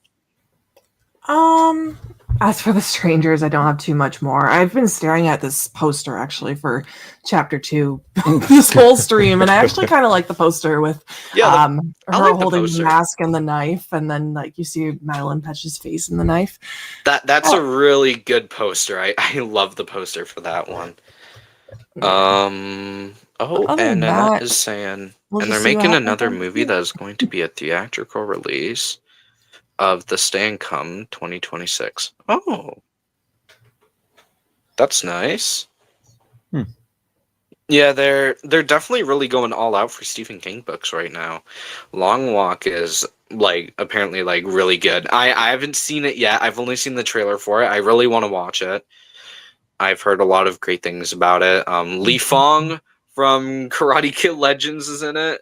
I was like, I thought you were competing for karate tournaments, not walking tournaments. Yeah, Karate Kid Legends was okay, and both of the movie, the Stand, are a miniseries. Oh, both. Oh, dang. Okay.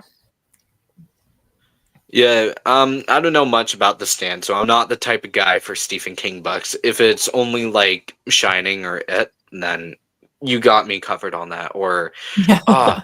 I swear Pet Cemetery was one of his books. I totally forgot. Mhm. Yeah, it was. I totally forgot. It's been a while since I've seen that film as well. Pet Cemetery. It's been a hot minute since I've seen it. I think the last time I watched it was when I watched Pet Cemetery Bloodlines, which I hated. I don't know why I even watched that. It's not good. Yeah, it was so bad. It was pointless. Like, they should have just made the first film, maybe make the remake or whatever that came out, and then that was it. Or am I thinking of Hereditary? I forget everything, if I'm being completely honest. What's y'all's ranking of the Strangers movie, in my opinion? The best has to be Pray at Night. The 2008 one was all right. Wow. But it had a terrible ending. Ballsy choice. Yeah. That's definitely an interesting hot take, in my opinion. I honestly, for me, it's going to be Chapter 1 and Dead Last, and then these two films are just like, they're like tied for me. I think they're both great for their own different reasons. Strangers Pray at Night is more of entertaining, and Chapter 1, no, the original is more just like, watch it if I want to get scared. For me, The Strangers didn't need to be a franchise. It worked best as just a one-off story. That is absolutely correct. Like, I don't mind Pray at Night. I still think it's like tied with the original, but it should have stayed as a one-off film. Would have been a lot scarier. Now I think The Strangers is less scarier with what they're doing with Chapter 1, 2, and 3. That's just my opinion, though. Yeah, I'm gonna have to agree with Brad on that one. What do you guys think? Yeah, same. I like that you said if it was just a standalone film, it would have been scarier, rather than just completely adding to this world. Well, they didn't even add anything with Chapter 1, but yeah, like, you're adding all of these characters, you're adding all of these new plot armors, you're adding all of these new stories and stuff and making more movies out of it. When The Strangers is probably, it would have been a perfect film if it was a one-off movie, but then Pray at Night came out and now it's just not perfect. Like, as I said, Pray at Night is still a great movie, but it did not need to become a franchise. Like, now that I think about it, by the end of this year, The Strangers Pray at Night, or just The Strangers in general, is going to have more movies than the Terrifier, or just the same amount of movies as the Terrifier franchise. Specifically Terrifier, not All Hallows Eve, and the short films included. Oh, I enjoyed All Hallows Eve. Like, it's got its issues. I thought it was okay. Yeah, it's a great way to introduce the character, but as as I said on many streams in the past, specifically going out to the people that actually have seen my old streams, I always say Mike Gianelli is an actor playing a clown, while David Howard Thornton is the clown. Yeah, Like, it's that's what definitely made Terrifier great, because he actually was the clown.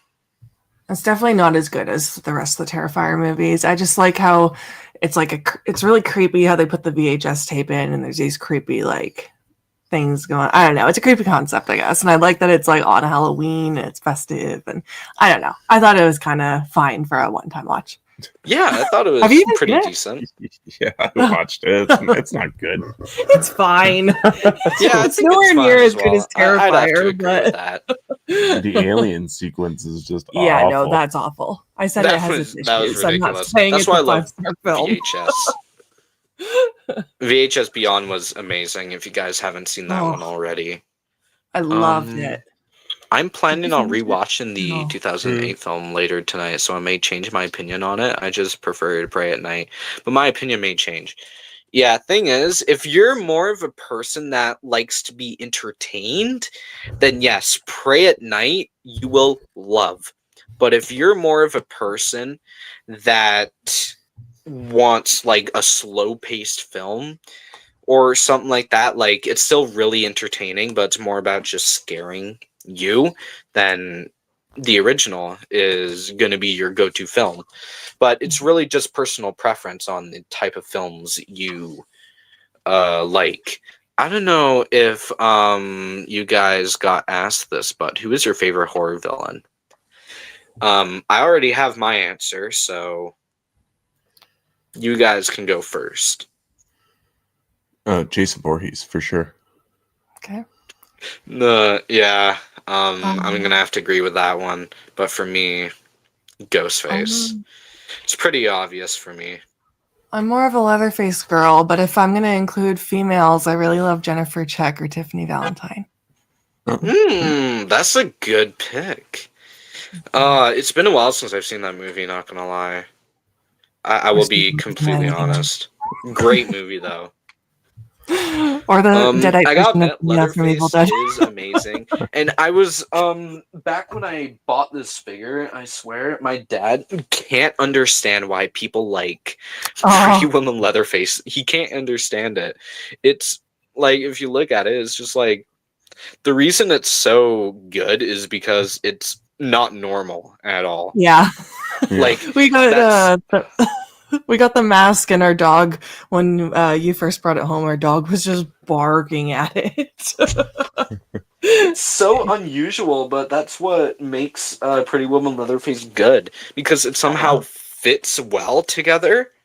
I know. I Gotta love it. admit, NECA does a great job at making their figures, but they need to fix the foot on my figure because it keeps falling over, but it's still on. My favorite horror villain is Freddy Krueger, 100%. That's a really good pick too. He is the pinnacle of horror villains, along with Michael, Ghostface, and Jason. Favorite horror villain has to be. Oh wow, that's an interesting one. Wow, that's an interesting one actually. I don't hear people say that The Fisherman is one of their favorites. Wow. Yeah, That's a that hot take one's. on itself. Yeah, thing is, like, I did watch the new one, and I did watch. If you guys know who Davey Deathray is, probably. I think I watched his review on it, or Killjoy Jake's review on it, and they both absolutely hate it. I can agree with them on it. It was pretty mediocre for me. I actually decently enjoyed it. I thought the twist at the end worked really well.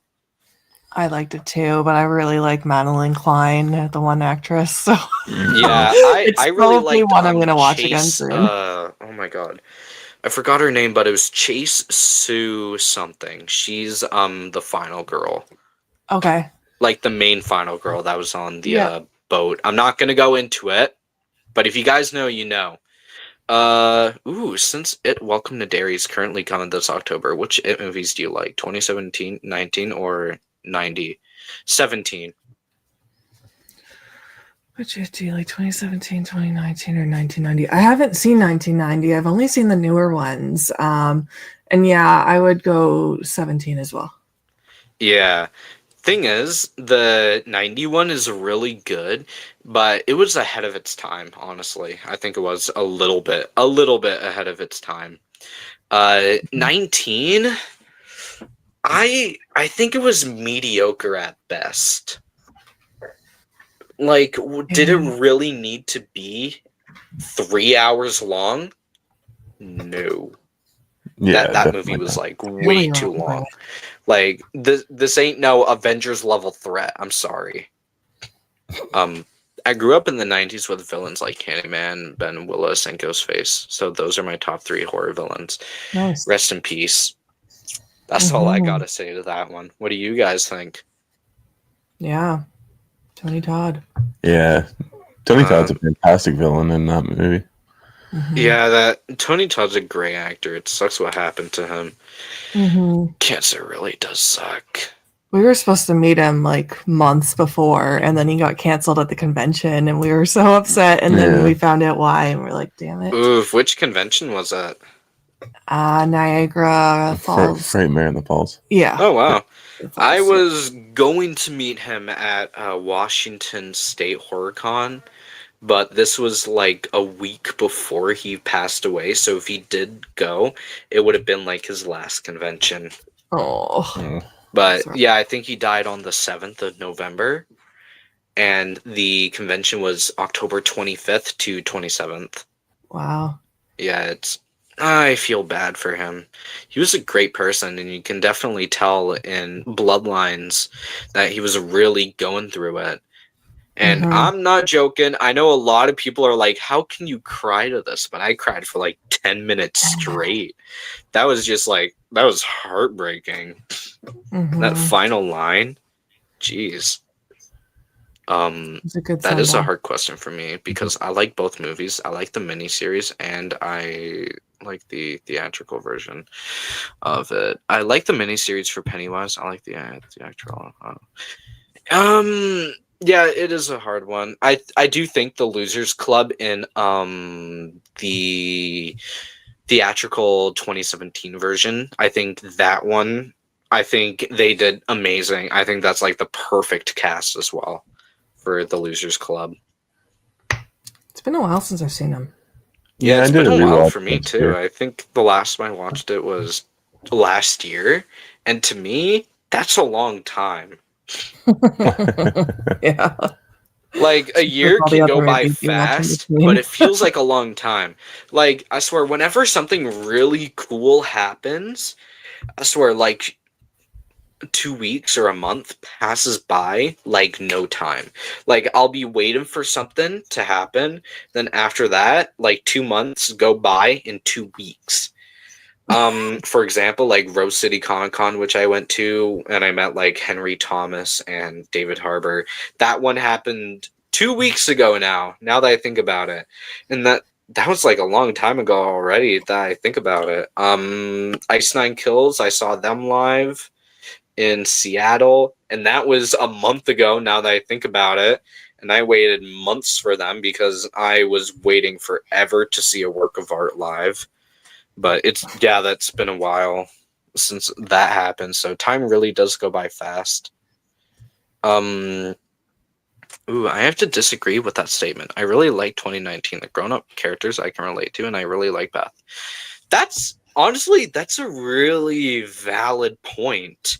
I love the Losers Club in that one. I just think it's weaker than the first film because the first film more started feeding on like kids and kids' fears, while the second one tried.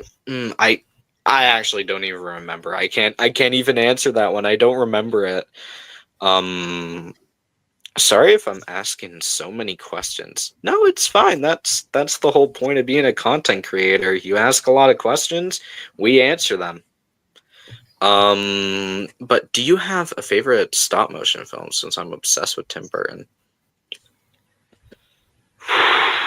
Wow, I wonder what my favorite animated film is. stop motion. Either Coraline or Nightmare Before Christmas. Hmm. It I don't think I wow, it's been have a a while since favorite. I've seen Coraline. They're just not really my thing. What? You don't have a favorite? No. It's a Nightmare Before Christmas for me, Yeah. but I grew up with that. Yeah, I just don't have a favorite. Huh. Interesting. Huh. Have you seen A Nightmare Before Christmas? Yeah. You showed I'm it to me. surprised. It's been a while since I've seen Coraline. Like, I can see why it's not that, like, your type of film. Although, for me personally, I love stop motion films. It's just the way everything's put together. Like, how do they even do that, man? I think, like, if I'm correct, I think A Nightmare Before Christmas took, like, 10 years to film because of how insane it was. Coraline was great. I did get the chance to see the real dolls in the house used in Coraline at a pop culture museum, I think, in Seattle. I saw the Paranorman dolls as well, and I think Corpse Bride was there as well. Unlucky for me, no A Nightmare on Elm Street, but it was still pretty cool. Oh wait, I totally forgot to answer this one. Honestly, the '90s miniseries is better than the new films. Tim Curry was more terrifying as Pennywise. That's rough for me. I can't answer that one. That's a rough statement because I think Bill Skarsgård laugh and his smile is just it's terrifying. Yeah, I That's a haven't really seen the hard 90s one one. to think I do love about Bill now that I think about Skarsgård, it. though. He's back for the show? Yeah, Bill Skarsgård's back for the show. Yeah, okay. Yeah. What do you ooh that yeah, what's your guys' favorite, Tim Curry or Bill Skarsgård? Oh. You haven't even seen both of them. Oh, like I thought you meant like of their movies. No, I haven't seen the 90s one. I mean, like, Yeah. as like a character, like who do you think their performance did better? Like if you've seen scenes from the miniseries, then that also counts as just like overall, like if you were to pick who's your favorite. I haven't even seen I couldn't scenes, so pick I gotta one. go Bill. Yeah. You can pick though. I wouldn't. I like them for different reasons because I like Tim Curry because he feels more like a person trying to lure children. Like he feels like a clown that's like off his rockers. As where Bill Skarsgård doesn't ever really truly feel like a clown. He always kind of feels like a monster, which is like also like really terrifying as well, but it's just in a different way. Tim Curry's clown feels like he could be a real clown. Yeah, that I actually do have to agree with that. And for me, it's also like the makeup on Tim Curry, which makes it feel more like a clown. Like all the bright colors, it makes you think, oh, that's a real clown. But when you look at the new Pennywise, it's like that ain't no clown, man. Like, what's that hairline? What is that hair? What is that overextended forehead? Um, or it's more just the costume itself. It wasn't really like a clown at all. Yeah, I think it's like older, like old, like Victorian style clowns. Like, I think it's a good look. It's just the way he projects himself and the way he talks to the kids. I just never really got that. You know, I'm from a circus type of clown. Exactly. Like, even in the new trailers for Welcome to Derry, he still has that really old circus costume. So it's like, he's been doing this for hundreds of years. Yeah, exactly. Yeah, that's a really rough thing to talk about. Okay. What's y'all's favorite non-horror TV show that you watched recently? My favorite is a show called Breaking Bad. I started that for the first time a few days ago, and it's really good. And how are you on season 5 and you started a few days ago? Okay. Those episodes must be super short then. I just think there's not that many in the season. It's been a long Yeah, time since I've watched it. It's a good show though. yeah. For me though, um,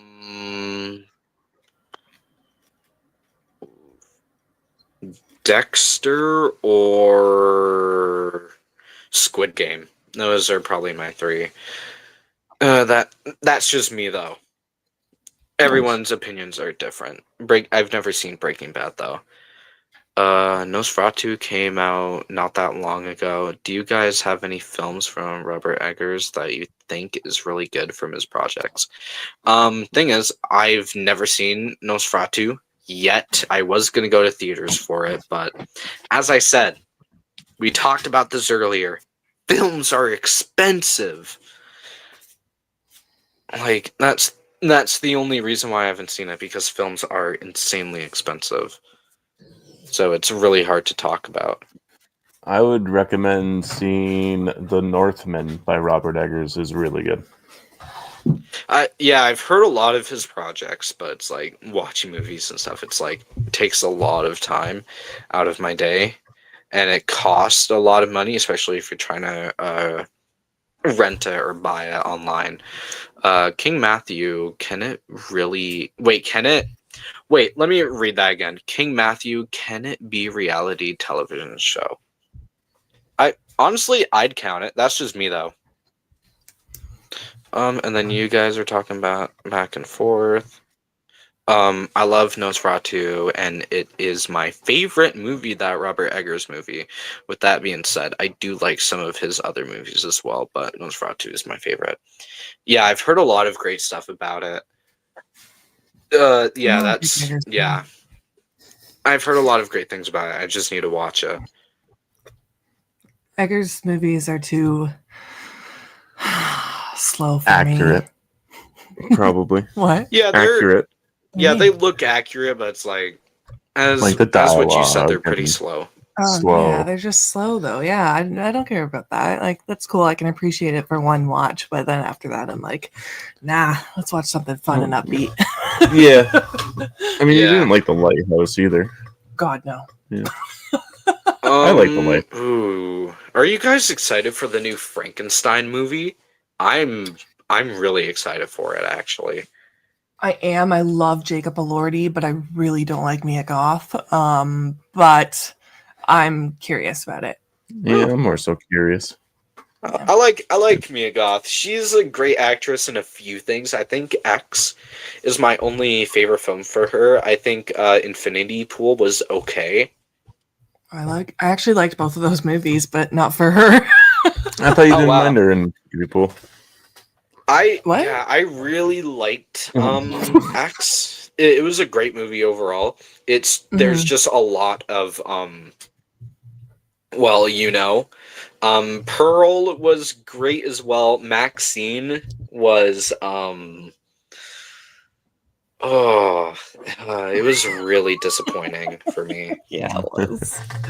I Like- can't even say I was disappointed because I didn't like Pearl, so Yeah. I guess I did think I was gonna enjoy it more than Pearl though, with like the 80s vibes and like the music in the trailer, and I got excited for like all that, but it just was so disappointing. I think halfway through the movie I asked if we could leave. Yeah, you And did. you said no. Yep. Nope. Yeah, the ending for that one was so stupid. I can't. Like, I think that was a 6 out of 10, 5 out of 10 film at best. It was mediocre. Like, there was like some really cool shots in it. The cinematography on it was really good, though. Kevin Bacon, wasted. I hated that. And the ending, I hated that as well. Yeah. That's our thoughts on Maxine. It was like not that great. What's y'all's thoughts on the new Anaconda movie coming out? That one's Brendan. ooh, I don't know. It looks like a lot of fun. I'm interested I mean- to see where it's gonna go. I saw the trailer for it, and I'm like, this looks interesting. It does look fun, but not going to the theaters for me. I'd I'd like to rather- go Yeah. and see it. like I'd there's rather some watch it movies at that are like, oh yeah, I do want to go to theaters for this. It looks like a lot of fun, but I don't think Anaconda is going to be one of them, which is kind of heartbreaking. Because, what am I saying? I haven't even seen the first one. I've seen Conjuring Last Rites in theaters last week. Do you guys have a favorite film from that trilogy? Mine is personally the first two films and Annabelle Creation. Conjuring 2 is my favorite. Conjuring, Annabelle Creation, Devil Made Me Do It. None films are not that great. Yeah, I don't even remember any of them, to be honest, except the one we just watched. So I can't even say. The first two Yeah, Conjurings are the it's a best. rough franchise, and they're not even done with it. Which we did talk about that on the Horror Talk Tuesday last week. So Allison, I'd recommend go replaying that entire stream just to find us talking about the franchise not ending. So that's like kind of sad, honestly. It should have just ended there, to be realistic to the Warrens as a family. But yeah.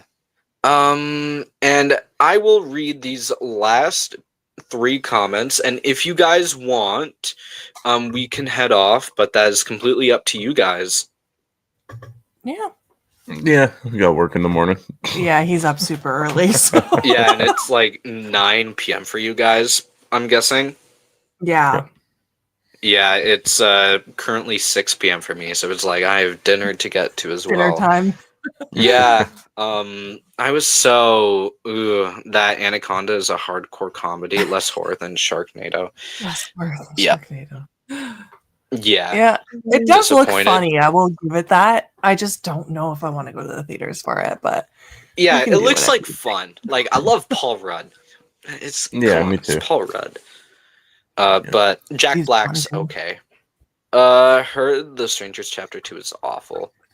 Yeah, talked we about did that. get into that today. It was I'm not surprised, honestly. But those were the last 3 comments that I am reading and that we are all reading. So that was our chat on The Strangers Chapter 2 and other stuff. Obviously, we did branch out for like 50 minutes onto different topics, but that's the whole point. The main topic is supposed to be about a movie, but then we're branching out into other topics. So if you guys do enjoy that, then yeah, let me know. And that was our 9th episode on here. So thank you, Sam and Brendan, for coming on with me for this one. It was a Thank very you. fun time. Yeah, it was fun. I like that we got to get into all the chat All the questions, questions, yeah. too. Yeah. It was a Yeah, good that time. one, Thank you. that's one I don't really usually do on the podcast, but this one, special occasion since we had a lot of people on here. So, thank you guys all for hopping on here, and I'm Cruel ZV, and they are A Life in Horror. I'm gonna say A Life in Horror, because I'm not a part of the Our Life in Horror, so that's why I'm saying that, just so it makes Of sense. course you are. You're in our Everybody. life and horror. Everybody's in our life in horror. I mean, it is kind of true. We're all horror fans. It's what that's our job. That's what we're supposed to be, horror fans. And that was our chat on The Strangers Chapter 2 and other stuff. So thank you all for hopping on, and we will see you tomorrow on Horror Talk Tuesday. Everyone will be getting a link if you guys want to hop on. So if you guys do want to hop on, I will send everyone out there an email. It's more of a, if you want to come on, you can, and if you want to leave whenever you want, you can. It's cool. more just like talking about whatever. So that was us, and we will see you later. See you. Bye. Bye.